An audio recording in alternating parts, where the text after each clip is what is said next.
Okay, guys, I'm gonna get right into this one because this is something I've been thinking about a lot, especially with the circumstances that have been going on in my life. And I want to talk about the sad reality of everyone in the world and of growing up. The sad tragedy, I should say, too.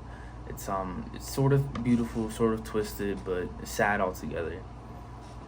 Um, we start off as kids. We have a good life, more or less, and obviously I'm speaking of general consensus of what it is to grow up. I know it's different for everyone else, but generally you grow up, you go to school, you have great memories, you have so much nostalgia, you have so much, uh, whether it's memories of making like projects, before winter break or Halloween, like Mother's Day, to the summer breaks, how amazing it felt to finally be out of school. You're like, oh man, I can stay up whenever I want, I can eat whatever I want. Mom gave me $5. I could go to the corner store. Uh, I could stay up all night playing with my friends till 4 in the morning, and I could wake up whenever I want and do it all over again. And the dread of going back to school, but also like that feeling of you can't wait to see like the girl you were talking to, or the girl that you were eyeing, or you seeing your friends again playing on the basketball court at recess.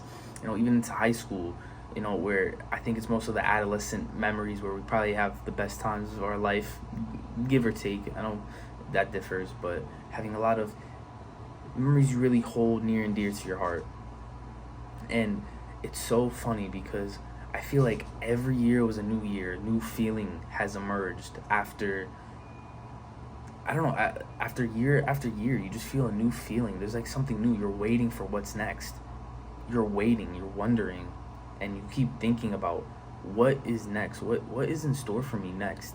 And you get this feeling of, I don't know, I would say hopefulness, I guess I would say, but I would also say like wonder, and almost excitement. You'd be like, oh man, what's next for me? I can't wait till this happens. I can't wait. It's the excitement, it's that buzz. And it's so funny because there's a certain time, like I wouldn't say right after high school, but I would say 2 to 3 years after high school, that feeling starts to really decline. It starts to feel very it starts to, like, every day starts to get harder and harder. And I think that really is where things start to get sad, because you start to realize things weren't as easy as you thought, because you had so much dreams like 5 years ago, 7 years ago, as a kid, as a teen.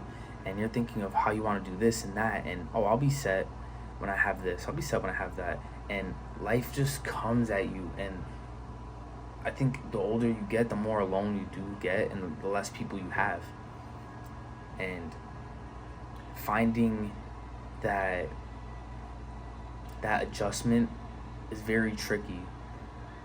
You go to work every day expected to be at the top of your game, or you get fired, and you just barely make it, check to check, always having nothing to save, and always feeling guilty when you don't work, but then feeling burnt out when you do work. And you have to worry about how you're going to pay the bills, and you have to worry about your relationship and what's next, and birthdays are coming up, and holidays are coming up, and things just get real so fast. And it's just, I think that adjustment period, it's almost like you just get sucked from here to here out of nowhere. And you're like, where did the time go? Where did my adolescence go? Where did, like, the times I felt free, I felt alive, go? And I think the biggest thing about our early 20s, getting into like being a newly adult, is, we mourn that version of us, that teenage version of us, that old life we had. And it's about mourning it. And don't get me wrong, I know, like we're still so young. Like, if anyone's watching this at, like, 22, 23, 24, whatever, we are so young still, and we do have a lot of memories to live and experience, because we'll soon be 33, 34, and we'll be like, where did the time go? And I think that's something we definitely have to account for. But it is sad because I think some of us are still mourning that time that we did have, and the thoughts that we had and the memories that we had. Which leads me to my next point, is that we had so much goals we wanted to do, and we had so much things we wanted to do and wanted to be, and we've realized it's a lot harder than what we thought. And life is drilling into us on social media of what you have to do and what you have to be, what not to do, how to do this, go left, go right, go up, go straight, down, whatever. And it's like we don't know what it is to think, and sometimes you will catch yourself being like taking the internet serious. I know people say it's not real, but you do take it serious, and you see the people that post their accomplishments on the internet. You see people that post the things they got going for them, and you're like, I'm behind. My class that graduated in high school, graduating college now, I'm behind. I'm not even in college. Like, I had a goal to do this at this age. I don't have any of this. I have debt now. I have a car payment I feel like I can't pay off, and this keeps happening. We get up to a dead-end job that we don't like, and this is not where we want to be, because your potential, where you want to be. And to see yourself where you are right now, it's not even your ego that's talking, but it's like yourself, and where you want to be, and this is not where you want to be. You feel like this is hindering your progress. Like, you should be over here right now, and you're over here, and it hurts a lot. And I think that's when we start to get to our hopelessness. I think that's when we stop to realize that we don't have so much time anymore, because all our time is eaten up from surviving. We are surviving every check, every week, every day, trying to find out how we're going to make it tomorrow, next week, next month. Like, all the stress of trying to save money while paying for stuff, while finding new ways to make money, while trying to find a new way to get a job, trying to morph yourself, because all these responsibilities just come out of nowhere, and the thrill of opening your mind to life and absorbing everything goes away. I think it's a sad concept to conceive, and the more you think about it, the more it hurts. And then you soon start to see, after the hopelessness comes, it's really the conformity and the settling. You settle in to what society has told you. Your heart hardens. You stop, wondering what life would be like as this, and you start living a life that is simple, a life that is sustainable, that isn't sustainable for you per se, but for maybe the people around you, maybe your wallet. Even though you're killing yourself every day, at least you have money now. Even though you don't have any time, at least the house is paid, and those things are so sad to think on and to ponder on, because someone could have been something, someone could have been happy doing something, but life beat them to the punch, and now they're doing what life wanted them to do all along. And I don't mean that in a good way, or I guess I should word it differently. Life put them in this corner, and they decide to stay in that corner, and that's where they dwell now. That someone does something for 20 years, 30 years, and it's like, bro, like, what have I been doing? My mind has been off for 20 years, 30 years. Do you guys ever see people, like middle age, and they're just so unhappy, or they seem so like done with it? And it's just sad to think of, because that person probably had a fire inside of them, a light burning inside of them, and life just gets at them crazy. Today, I'll talk about my own experience. Today, I experienced a lot of pain and a lot of anger today, and I know I made a video about quitting my job, and that's what I'm getting to right now. I'm getting into the process of leaving my job, but I worked today, and I could not take it today. I was throwing shit around, flinging shit, breaking stuff. I felt like quitting right there, but I try to respect the job, even though they don't respect me. But I try to show some respect, because I believe in karma in some way or aspect, and I couldn't. The job took everything from me, and I feel so exhausted and so ashamed of myself for being in this position when I want to be somewhere else, when I want to be I have a vision of who I want to be, and I'm not there yet, and I'm here stuck, and I'm afraid that I'm gonna fall into one of those middle-aged people who just woke up one day at 35, at 40, and they're like, what have I been doing for 15, 20 years?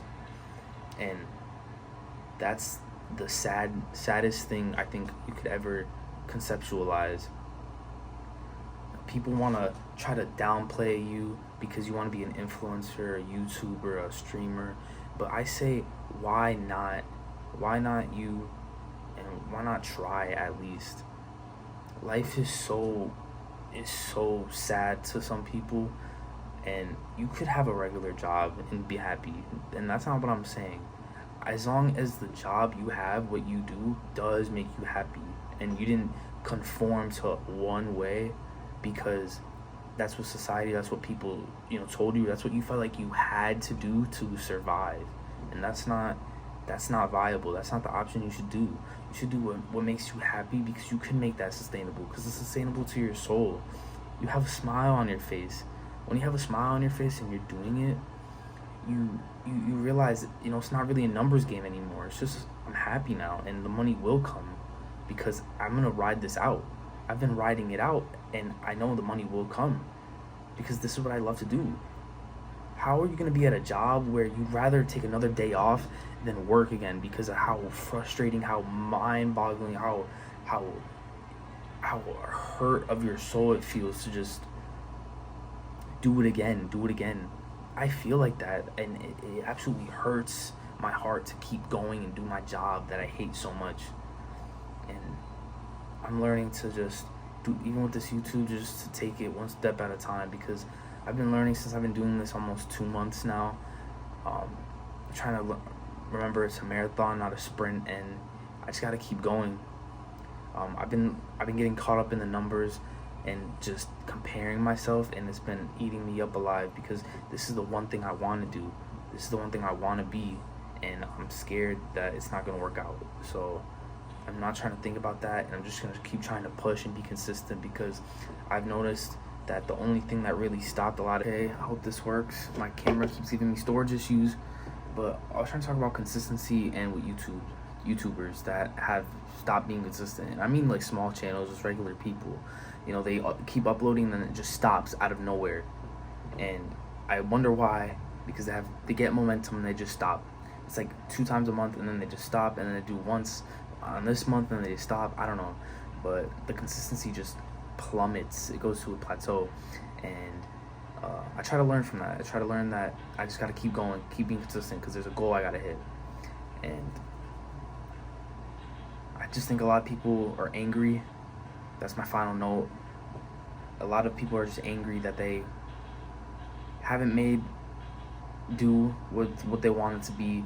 They haven't went down the path they wanted to be and what was sustainable for their life and for themselves, and just did whatever it was to survive, because they were on survival, like 24/7 on go mode. And I just think it's sad, and I think that's why a lot of people are angry, and why a lot of people have been closed off and have hardened their heart. So I hope you guys found something in this video. Just please be hopeful, and please be on your path and do what is right for you. You will succeed as long as it's something you do and you can see yourself doing for a long time as a life. And yeah, hope you guys have a good day.